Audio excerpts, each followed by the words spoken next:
Can we worship God with name, form, and so on, or only as God without attributes?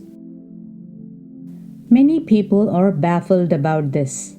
So they have questions such as, in Hinduism, there are so many gods and goddesses, forms, names, symbols, and other attributes. Why do these exist? They also ask, should we worship God only without attributes? Or is it okay to worship God with a form, name, symbol, and so on? First of all, it must be understood that Hinduism is not a religion. It is an eternal way of righteous living, the Sanatana Dharma. Spiritual knowledge and righteous way of living are passed on in the teacher-student, master-disciple tradition.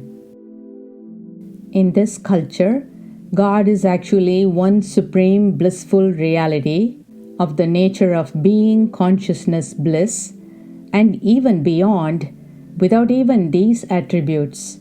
According to that, there is nothing other than the pure self, the reality. Everything else seen or manifestations perceived in it. The doctrine of Advaita, non-duality in Vedanta, is well known. The symbol Om depicts this. However, several methods of worship and representations of God are offered to suit the minds of different individuals.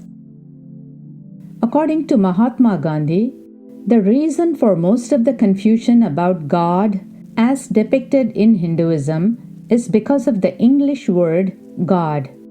He says that the English word God is used for representing everything in regard to Hinduism, whereas in Hinduism, the word God is used in different ways and with various meanings at various levels. The meaning of the word God in Hinduism ranges from the one supreme spirit or being to God with various attributes. Now that we have understood this, let's get back to the questions about whether we should worship God as one supreme being without attributes or in various names, forms, and symbols. In brief, can we worship God with attributes or only without attributes? The answer is both are okay. It depends on the individual. Worshipping God in both these ways are good and necessary at different stages of one's spiritual development and mental inclinations. Let's say several people are traveling to the same destination. The destination is the same, but the paths leading to that destination could be many and of various kinds. One may take a direct, fast highway to the destination, another may take a slightly longer route, and yet another may take a very long scenic route and make stops along the way. They will all reach the destination, but they have to travel at their own pace and convenience. You see, different solutions are needed for different problems in life for different people. In the same way, different methods are needed for different people towards seeking and realizing God.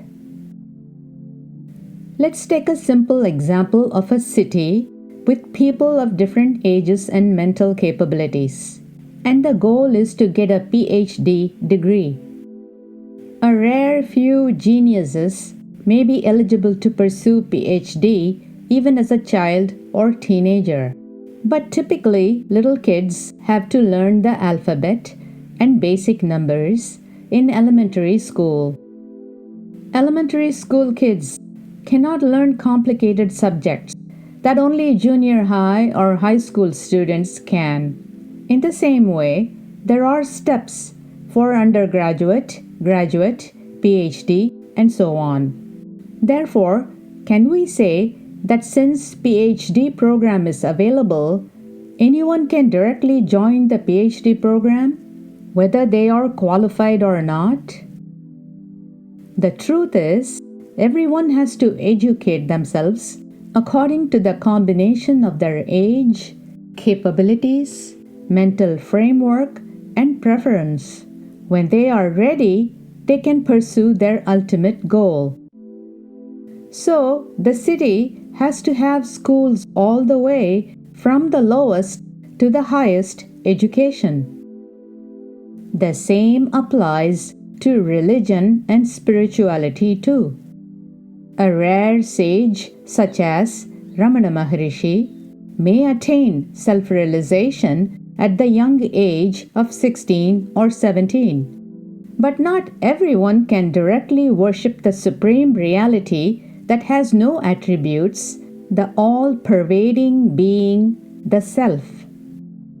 The Sanatana Dharma, the eternal way of righteous living, allows ways of worship to God at every phase of a person's life.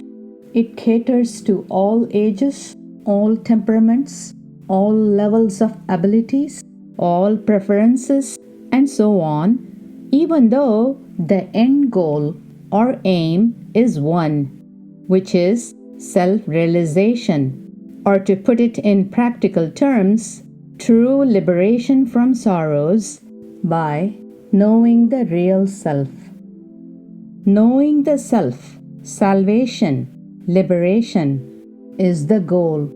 You can achieve it by direct methods, by directly contemplating on the reality without attributes, while all the other kinds of worships can be considered to be supplementary aids to achieve the final goal. It is not easy for everyone to think of something or someone without a form or name, especially children. It is easy to contemplate when one associates the highest with a divine form or name or symbol. And there are phases and stages of development too. A person who loves worshipping God with a form may later prefer to meditate on the sound of Om, or perhaps just do meditation on a single theme, or perform self-enquiry in the form of Who am I? So, Hinduism addresses all of this. It is complete. It does not leave anyone hanging out there without suitable guidance. To further explain and clarify this, here are a few of the conversations that the great sage Ramana Maharshi had with some visitors. Here is a conversation. Visitor: I have faith in Murti Dhyana, worship of form. Will it not help me to gain jnana, self-knowledge? Maharshi: certainly it will. Upasana, worship, or meditation on a form, helps concentration of mind. Then the mind is free from other thoughts and is full of the meditated form. The mind becomes it and becomes quite pure. Then think, who is the worshipper? The answer is I, that is, the self. So, the self is gained ultimately. Another conversation. Visitor: does God have a form? Maharshi: who says so? Devotee: if God has no form, is it proper to worship idols? Maharshi: leave God alone, because He is unknown. What about you? Do you have a form? Visitor: yes, I am so and so. Maharshi: so then you're a man, this tall, with a beard, and so on. Is it not so? Visitor: certainly. Maharshi: then do you find yourself so in deep sleep? Visitor: no, I am the subtle jiva, individual, within the body. Maharshi: so you see that you are really formless, but you are at present identifying yourself with the body. So long as you are formful now, why should you not worship the formless God as being formful? Here is another conversation. Visitor: idol worship does not seem good. They worship the formless God in Islam. Maharshi: what is their conception of God? Visitor: as immanence and so on. Maharshi: is not God even then endowed with attributes? Form is only one kind of attribute. One cannot worship God without some notions. Any bhavana, notion, premises a God with attributes, saguna. Moreover, where is the use of discussing the form or formlessness of God?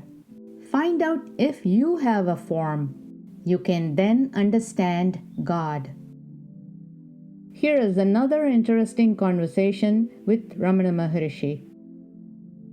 A visitor asked the Maharishi, people give some names to God and say that the name is sacred, and repetitions of the name bestow merit on the individual. Can it be true? Maharshi: why not? You bear a name to which you answer, but your body was not born with that name written on it, nor did it say to anyone that it bore such and such a name. And yet, a name is given to you, and you answer to that name. You have identified yourself with the name. Therefore, the name signifies something, and it is not a mere fiction. Similarly, God's name is effective. Repetition of the name is remembrance of what it signifies, hence its merit.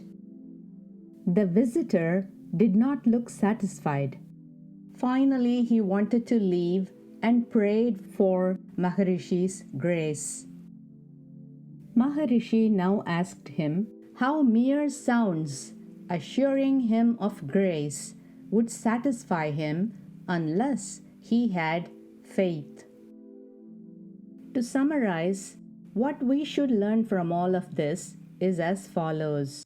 The most important spiritual goal is to ultimately seek within and realize the self or the supreme reality.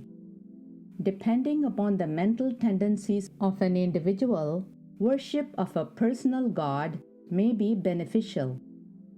How people worship God depends upon their own personal nature, their mental inclinations, their faiths, and the level of spiritual advancement.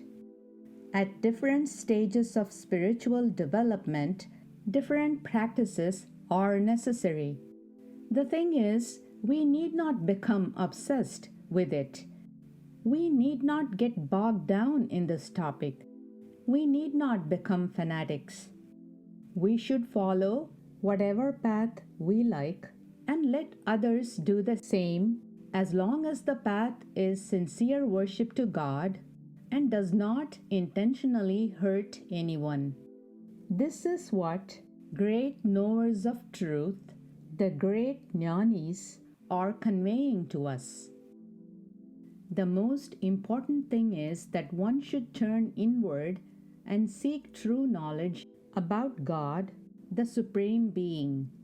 Then the right path that is most suitable to the sincere devotee or seeker will be automatically shown to him or her, and that seeker will, in due course, realize God to be one's own blissful self.